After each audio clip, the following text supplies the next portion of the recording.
Welcome to my channel. I'm 52 years old. I've always thought of myself as someone who plays it safe emotionally. At least I raised two kids mostly on my own. I work at a local insurance office, and I keep to myself. I've loved, lost, and made peace with the idea that my best days were probably behind me. Love that was for the younger, bolder version of me, the version that believed in spontaneity and butterflies. But then something happened. Something I never expected. It started with a simple favor, a drive I thought nothing of, and yet it shifted something deep inside me. I never thought something like this could happen to me. Please don't make the same mistake. I did the day it all started. It was unusually warm for early spring in Oregon. I had just finished folding laundry when my phone buzzed with a message from my friend Rachel. Hey, could you possibly give Tyler a ride? His practice ran late, and I'm stuck in traffic. Tyler, her little brother, well, little wasn't the word I'd use anymore. He was 17 now, tall and lean. All limbs and shaggy dark hair. I'd remembered when he was just a freckled little boy playing with Nerf guns in her backyard. I'd known Rachel for years long enough that her family felt like a strange extension of mine. Tyler was almost like another nephew. Of course, I said yes. I pulled into the high school parking lot, the sun hanging low, casting long gold shadows across the asphalt. A few stragglers were still coming out of the gym, their laughter echoing as they shoved each other playfully. Then I saw him, Tyler, walking toward me in his sweat-soaked t-shirt and track pants, a duffel bag slung over one shoulder. He opened the passenger door and smiled. Thanks, Miss Hole. You're a lifesaver. Oh, please. I laughed. You can drop. The Miz makes me feel ancient. Okay, Sarah, he said, grinning wider. And just like that, I felt it, that odd flutter so small I almost dismissed it. We pulled out of the lot and headed toward his place. Making small talk, he asked about my kids, both the way at college. And I asked how school was going. But then the conversation drifted. He told me he was thinking of skipping prom, that he felt like he didn't really fit in, that people didn't really see him. I don't know, he said, looking out the window, sometimes I feel like I'm just background noise, even at home. Rachel's busy with her job and my mom's hardly around anymore. I glanced at him, the way his jaw was clenched, the way his voice carried a hint of something heavy. You're not background noise, I said softly. You're still finding your voice. It takes time. He turned to me and our eyes met for a moment too long. Then he looked away. We drove in silence for a while. The air growing thicker somehow. Like something unsaid was filling the space between us. When we pulled into Rachel's driveway, he didn't get out right away. Instead, he sat there staring at the dashboard. Then he turned to me again. Can I ask you something kind of weird? He said, his voice low. Of course, why are you always so calm, like you seem like you've got everything figured out? I chuckled quietly. That's a good illusion, huh? Truth is, I'm just good at pretending. He smiled faintly still. You make me feel like I'm not invisible there. It was again that strange tug in my chest, a mix of affection and something I couldn't quite name. Yet something I wasn't sure I was ready to feel. Thanks for the ride, he said, finally opening the door. You're welcome, Tyler. He hesitated, then added, Can we do it again sometime, just talk? I nodded. Sure.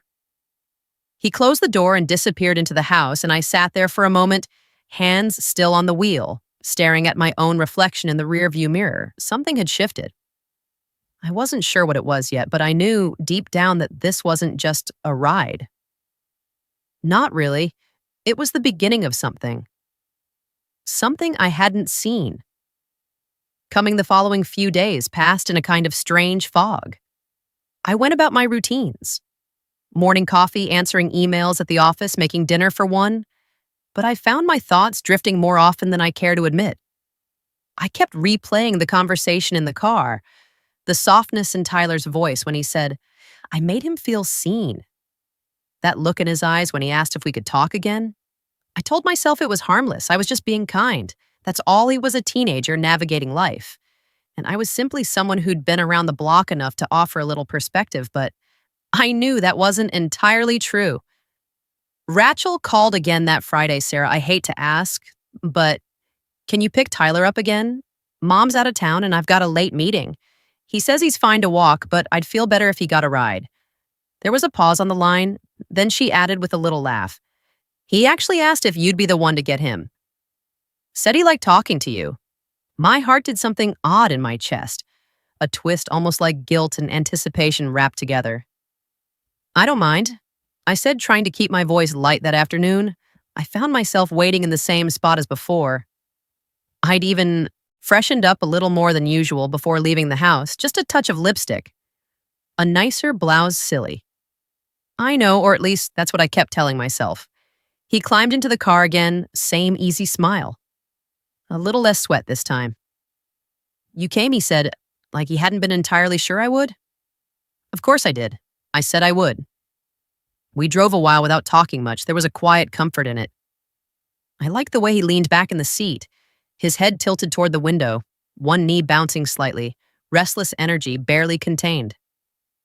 I've been thinking about what you said, he murmured after a minute. What I said about pretending, how you said you're good at it. I glanced at him. Yeah, he nodded slowly. I get that. I pretend all the time, like I've got it together, like I'm okay with being alone most of the time, but I'm not. There was something so open in the way he said it. No mask, no sarcasm, just raw honesty.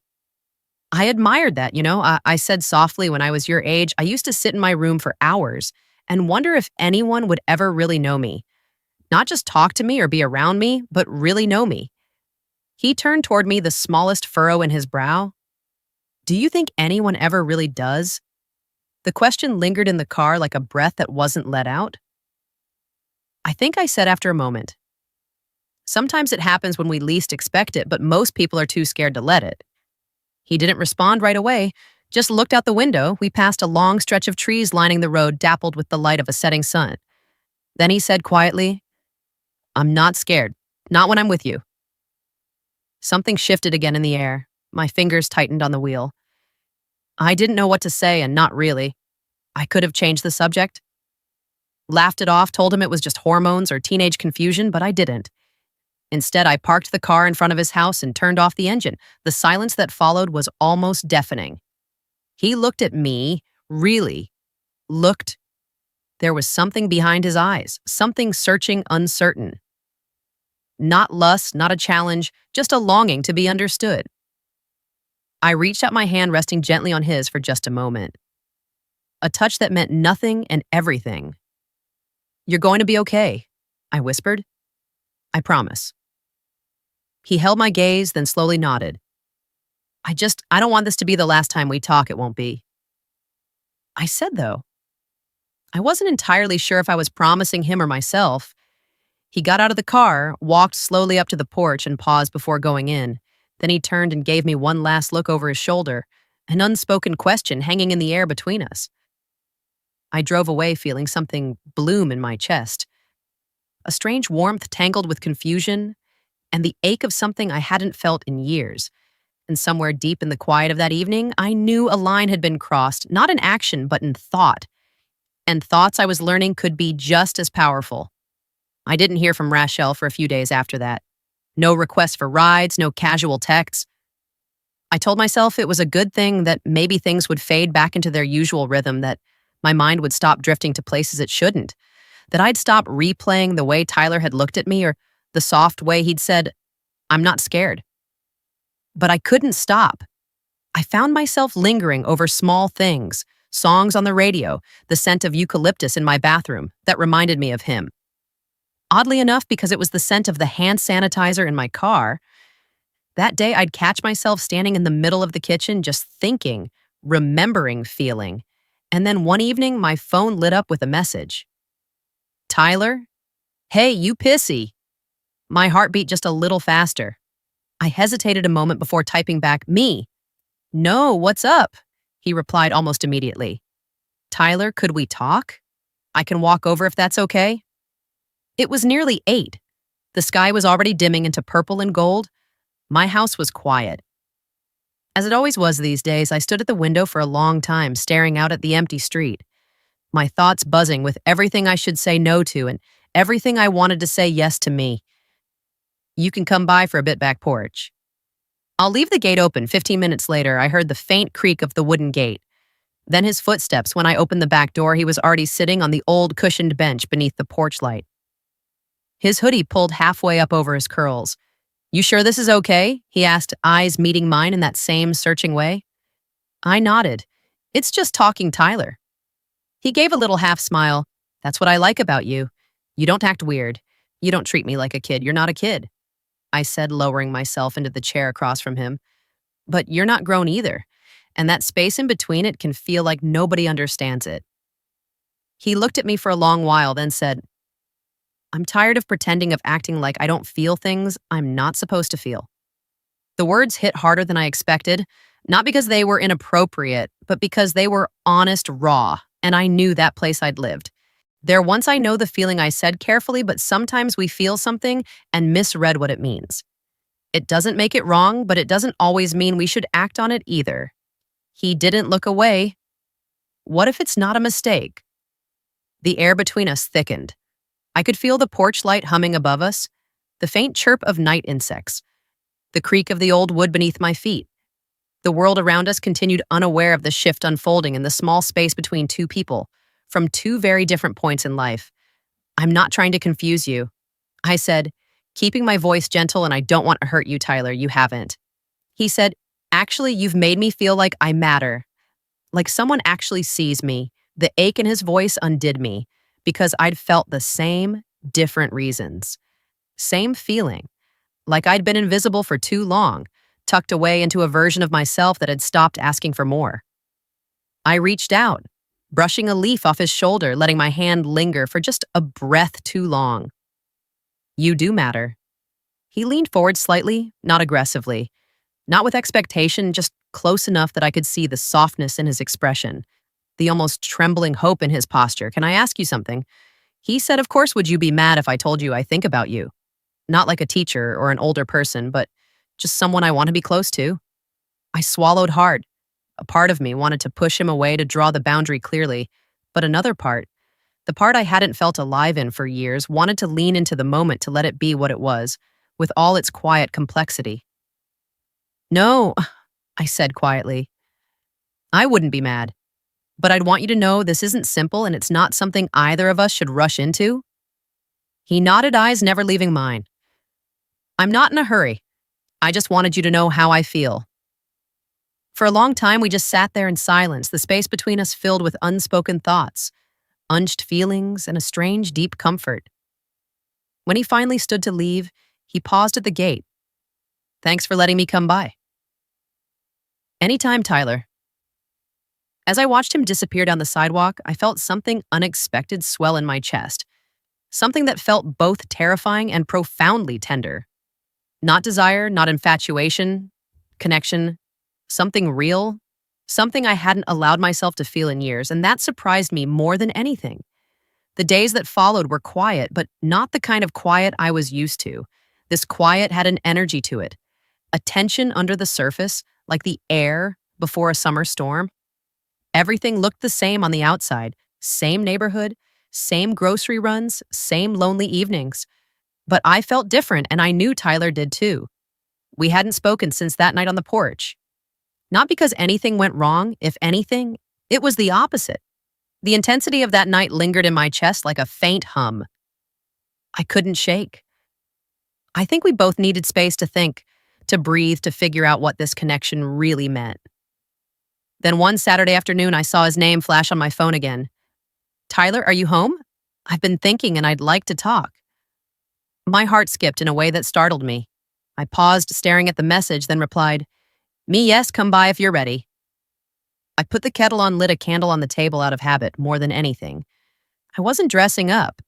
I wasn't expecting anything. I just wanted to be present. Honest, whatever happened next.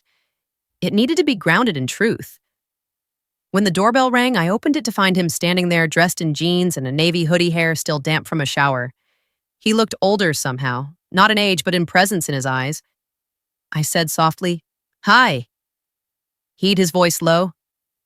I stepped aside and he walked in. We settled at the kitchen table, the late afternoon light casting golden rays across the floor. I poured us tea for a few moments. We just sat in silence, then he spoke. I've been thinking a lot about that night, about what I said. I nodded me too.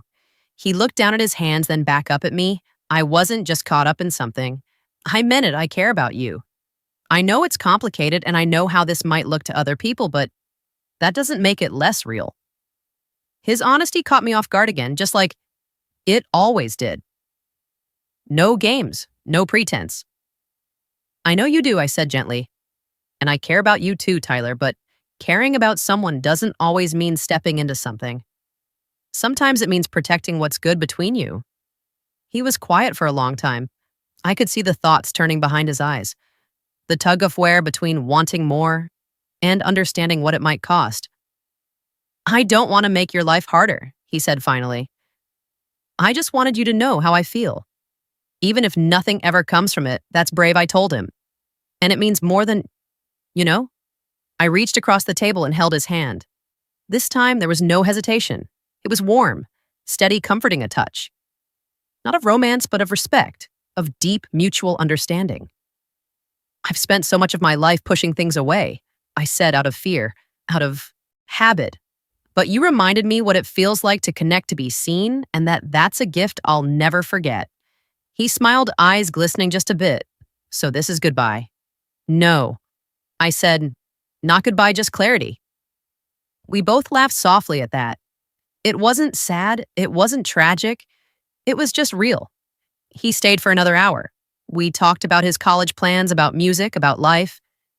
It felt easy, natural, like two souls simply recognizing something true in one another.